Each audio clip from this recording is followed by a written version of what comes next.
Hello and welcome to World Business. On this week's programme, we're turning our attention to a major regional event drawing headlines. This year's Turkic trade fair, currently underway in Baku, bringing businesses together with investors and policymakers from across the Turkic world. The fair showcases the growing strength of inter-regional economic cooperation. Well, with more than 20 industry zones featured, it's become a serious platform for trade, technology and long-term cooperation.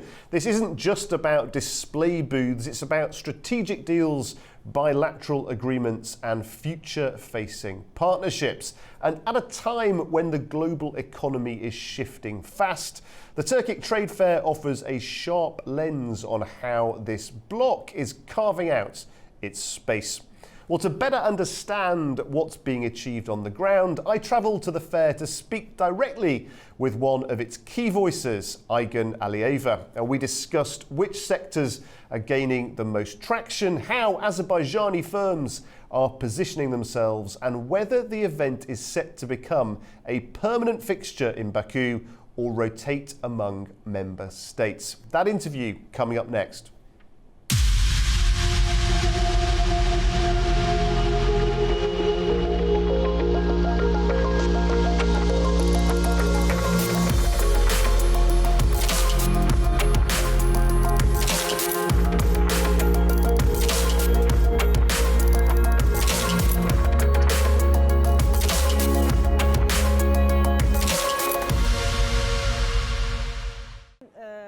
I am very happy. Today in Azerbaijan, all the Turkic states are here presenting their products, ideas and technologies. This Turkic trade exhibition is the second of its kind, with the first one having taken place in Istanbul. Today, the second edition is being held at the Baku Expo. It is a source of great pride for us. At this event, Turkic states are taking part in the Trade and Investment Exhibition and Forum. More than 20 countries are present as visitors and 10 countries are represented as exhibitors. As you can see, we have national pavilions here from Azerbaijan, Hungary, Uzbekistan, Kazakhstan, Kyrgyzstan and Turkmenistan. There are also guest countries represented, which is something that brings us great joy. Over the 3 days, the entire arena becomes a meeting point where participants deliver speeches at panels and conferences, showcase their products and engage in networking.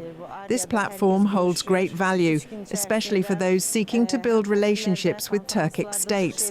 You know, the Organization of Turkic States has existed for quite some time, over 30 years. It has facilitated cooperation across more than 35 sectors. In fact, even more sectors are involved now. But why do we refer to 20 sectors specifically? Because within the Turkic states, 20 sectors have seen the most development. And let's just be great to explore the different sectors that you've got on display here.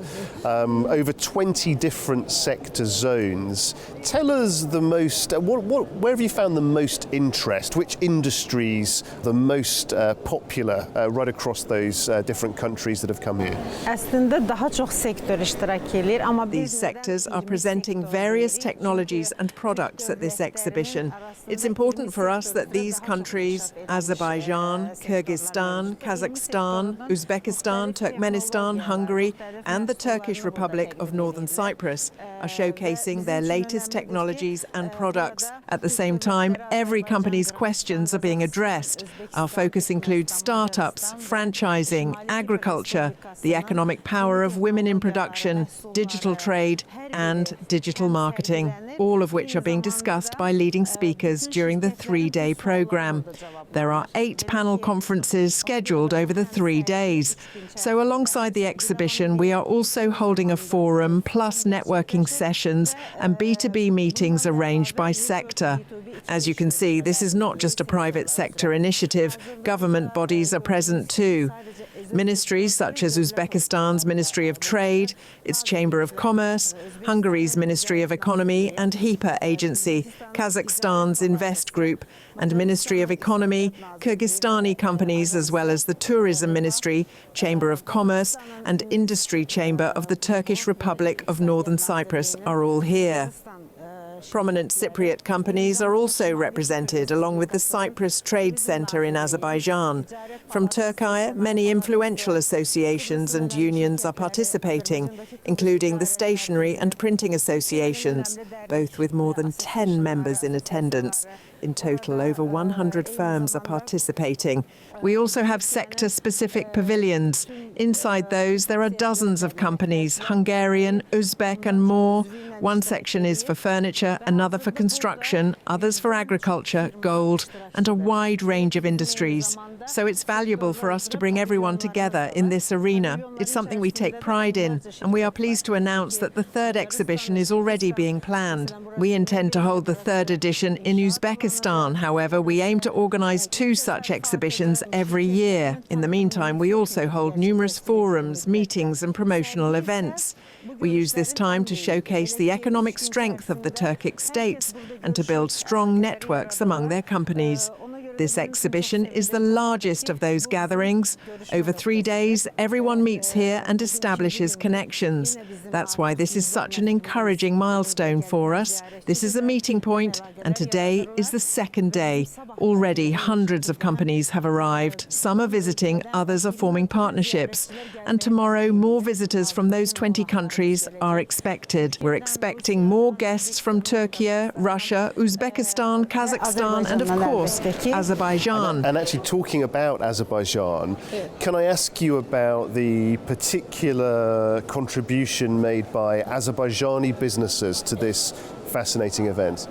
Azerbaycan bildiğiniz gibi hem ihraç ediyor bu ülkelerle bizim serbest mukavelemiz olan ülkeler. As you know, Azerbaijan both exports to and imports from these countries. We also have free trade agreements with some of them. This makes the platform extremely valuable for us. Here they can establish business connections and find the products they need without having to travel abroad. It's faster, more efficient and more cost-effective. We're connecting people in the most practical way. This platform is becoming increasingly important and participation is steadily growing. Today, firms have expressed their satisfaction. Many who attended the first exhibition have returned as exhibitors or visitors. What matters most to us is the satisfaction of our participants and the long-term cooperation that follows. This is an ongoing project. We plan to host it in different countries, and in some cases we'll focus on sector-specific forums. In Azerbaijan, for instance, we'll continue with specialized exhibitions based on demand. As I mentioned, we need only 3 or 4 months to prepare. We work not only with the private sector, but also closely with public institutions. We are grateful for the cooperation of Kobia, Kobska and the Centre for Economic Analysis under the Ministry of Economy. The state provides significant support in organising the exhibition. We are especially thankful to our president, Ilham Aliyev, who consistently emphasises the importance of developing ties between Turkic states and advancing their role on the international stage. That's why we strive to contribute as much as we can by working in harmony with the private sector. And looking ahead, we can see so much interest here, so many different types of products, from T-shirts to shoes to complex infrastructure projects. Those Turkic states really investing in each other. Looking ahead to next year, what are you anticipating for the event in 2026? This is a general multi-sectoral exhibition. It is a showcase of the Turkic states' products and technologies, hence the participation is organised by country pavilions. However, in future events we will focus on specific sectors. Upcoming plans include exhibitions dedicated to food, agriculture and tourism. These will be held in Azerbaijan, Turkey and other Turkic states. Our platform includes members from all sectors, each of which depends on the others. They continue to create links and collaborate regularly. We intend to preserve this concept, the Turkic Trade Exhibition and the unity of Turkic states. Well, thank you so much for inviting Anewz into this event. We really appreciate it. Thank you. Thank you. We now head to Kazakhstan's western shores, where the city of Aktau has just launched the largest container hub in the region. Built through a trilateral effort between Kazakh, Chinese and local port authorities, this new gateway is fast becoming a cornerstone of the Trans-Caspian international transport route. With direct connections to China, Central Asia and the Caucasus, as well as Europe, it's a logistical game changer designed not only to boost throughput, but to reshape regional connectivity. Well, as the first 100,000 containers roll in, we look at how this project fits into a decade-long vision of transport-driven growth and what it means for the broader Eurasian trade landscape. Let's take a closer look. Aktau is now home to a major new container hub, the largest of its kind, developed in partnership by Kazakhstan Timir Jolo, China's Lan Yungan port, and the Aktau International Sea Commercial Port. The official launch was marked by the arrival of the 100,000th container delivered by the Trans-Caspian International Transport Route from China. Located just next to the Aktau port, the hub provides direct access to major transit and export corridors across the Caspian Sea to the Caucasus, Turkey, Europe, China and Central Asia. The facility can handle up to 66,000 containers per year, to significantly speeding up cargo operations.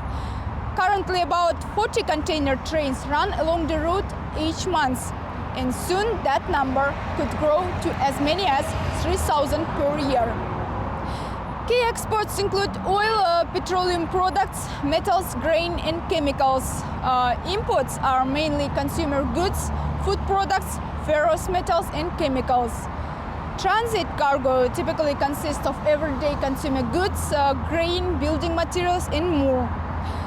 Strengthening transit and transport infrastructure remains one of Kazakhstan's top strategic goals.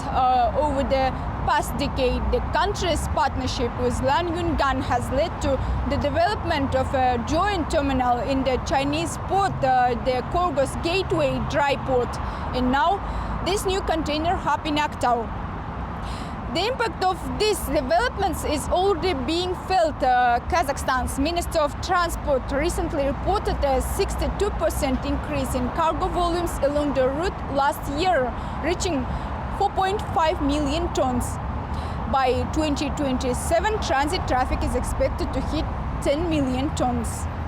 To the UK now, where the economy has hit something of a speed bump. Fresh figures reveal a sharper than expected contraction in April, marking the biggest monthly dip in over 18 months. Goods exports to the US have taken a historic tumble, falling by nearly $3 billion after new tariffs came into force. From property to car production, the drop spans sectors once seen as stabilisers.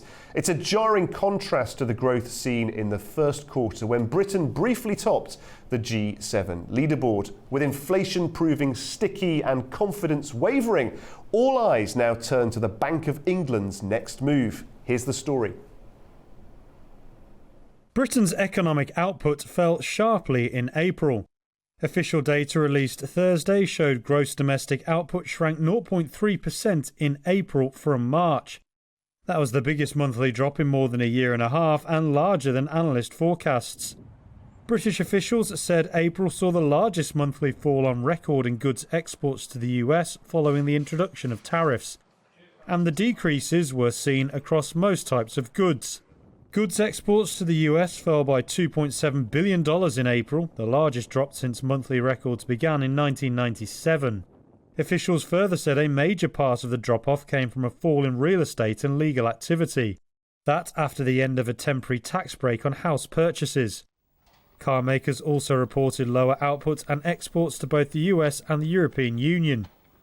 The update contrasts the first quarter of the year, when Britain's economy expanded by 0.7%. It outperformed other countries in the group of 7 advanced economies and prompted the Bank of England to revise up its full-year growth forecast. Looking ahead, central bank policymakers are expected to hold interest rates next week, although they are faced with persistent inflation and a relatively sluggish economy. That's all from World Business this week, where global trends meet local insights. Until next time, from all of us here at Anewz, stay well.